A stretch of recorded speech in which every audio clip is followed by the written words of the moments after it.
రాష్ట్రానికే తలమానికంలా ఉంటూ వస్తున్న విశాఖపట్నం స్టీల్ ప్లాంట్ ప్రైవేటీకరణ వ్యవహారం మలుపులు తిరుగుతోంది. ఈ మధ్య ఉద్యోగుల స్వచ్ఛంద పదవీ విరమణ సైతం అమల్లోకి వచ్చింది. తొలి దశలో 1140 మంది ఉద్యోగులు వీఆర్ఎస్ అనుమతి లభించింది.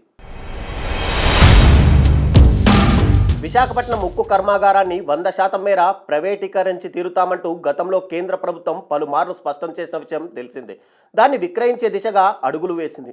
ఈ ఉక్కు ఫ్యాక్టరీ ప్రైవేటీకరణను అడ్డుకోవడానికి విశాఖపట్నం సహా రాష్ట్ర వ్యాప్తంగా పలు చోట్ల ఇదివరకు జరిగిన నిరసన ప్రదర్శనలు కానీ ఆందోళనలు కానీ కేంద్ర ప్రభుత్వం బేఖాతరు చేసింది. విశాఖ ఉక్కు ఫ్యాక్టరీ ప్రైవేటీకరణ ప్రయత్నాలను అప్పటి ముఖ్యమంత్రి వైఎస్ జగన్మోహన్ రెడ్డి విజయవంతంగా అడ్డుకున్నారు. ఫలితంగా ప్రైవేటీకరణ ముందుకు సాగలేదు. ఇప్పుడు ఏపీలో ప్రభుత్వం మారింది. ముఖ్యమంత్రి చంద్రబాబు నాయుడు, ఉప ముఖ్యమంత్రి పవన్ కళ్యాణ్ సారథ్యంలో తెలుగుదేశం, జనసేన, భారతీయ జనతా పార్టీ సంకీర్ణ కూటమి ప్రభుత్వం అధికారంలో ఉంది. మిత్రపక్షాల సహకారంతో ఏపీలో తామే అధికారంలోకి వచ్చిన నేపథ్యంలో విశాఖపట్నం ఉక్కు కర్మాగారం విక్రయ ప్రయత్నాల్లో వేగం పెంచింది కేంద్ర ప్రభుత్వం.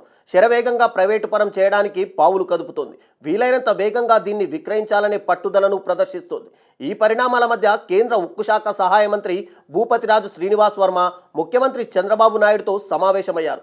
ఉక్కు శాఖ కార్యదర్శి సందీప్ పౌండ్రిక్, సంయుక్త కార్యదర్శి అభిజిత్ నరేంద్ర, ఎన్ఎండిసి ఎండి అమితవ ముఖర్జీ, విశాఖ ఉక్కు in charge CMD Ajit Kumar Saxena, MECON CMD SK Varma, MSTC CMD Manobendra Ghoshal ఇందులో పాల్గొన్నారు. ఈ సందర్భంగా విశాఖ ఉక్కు బలోపేతానికి సంబంధించి కేంద్రం ఎలాంటి చర్యలు చేపడుతోందన్న విషయంపై చంద్రబాబు ఆరా తీశారు. విశాఖ ఉక్కు పరిరక్షణ కోసం చేపట్టిన చర్యలను వారు చంద్రబాబుకు వివరించారు. విశాఖ స్టీల్ ప్లాంట్ను పునరుద్ధరించడానికి ప్రత్యేకంగా ఆర్థిక ప్యాకేజీని ప్రకటించే అవకాశం ఉందని ఈ సందర్భంగా శ్రీనివాస్ వర్మ చంద్రబాబు నాయుడుకు తెలియజేసినట్టు సమాచారం. ప్రైవేటీకరణకు సంబంధించి ప్రతిపాదనలేవి ఇప్పటి వరకు తమ వద్ద లేవని ఆయన స్పష్టం చేసినట్టు చెబుతున్నారు. ప్రస్తుతానికి అలాంటి ఆలోచనలు లేవని పేర్కొన్నారు. విశాఖ స్టీల్ ప్లాంట్ను మరింత విస్తరించాల్సిన అవసరం ఉందని, దాన్ని ఆర్థికంగా బలోపేతం చేయడానికి ప్రభుత్వం తరపున అవసరమైన సహాయ సహకారాలు అందించడానికి తాము సిద్ధంగా ఉన్నామని చంద్రబాబు భరోసా ఇచ్చారు.